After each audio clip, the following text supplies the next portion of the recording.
దేశంలో అత్యంత నిజాయితీ పరులైన లీడర్ల లిస్టులో పవన్ కళ్యాణ్ ది మొదటి స్థానం. ఓ క్రెడిబిలిటీ సంస్థ జరిపిన సర్వేలో ఫస్ట్ ప్లేస్ లో నిలిచిన ఆంధ్రప్రదేశ్ డిప్యూటీ సీఎం. మొదటి స్థానంలో పవన్ కళ్యాణ్ ఉంటే దేశంలో రెండో స్థానంలో నిలిచిన ప్రధాని మోదీని మించిపోవడం అంటే సామాన్యమైన విషయం. అది టాప్ 3లో ఎస్ జయశంకర్ అండి. 4వ స్థానంలో ఉన్న వ్యక్తి యోగి ఆదిత్యనాథ్.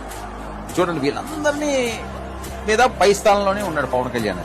ఇక టాప్ 5లో నిలిచిన కేంద్ర మంత్రి నితిన్ గడ్కరీ. టాప్ 5లో ఉన్న వాళ్ళందరూ కూడా సామాన్యమైన వాళ్ళు కాదు, వాళ్ళు దేశాన్ని వెళ్తున్నవారు.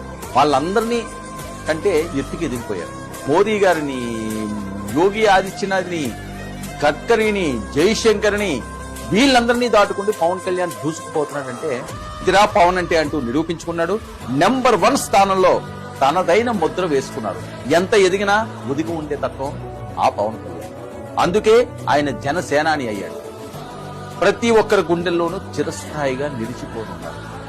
పదవులు కాదు ముఖ్యం, ప్రజా శ్రేయస్సే అనే గొంతుకతో ఎన్ని కష్టాలు ఎదురొడ్డినా ప్రజలకి నేనున్నానన్న భరోసా ఇచ్చే ఏకైక నాయకుడు పవన్ కళ్యాణ్. అందుకే ఆయనకి అరుదైన గౌరవం.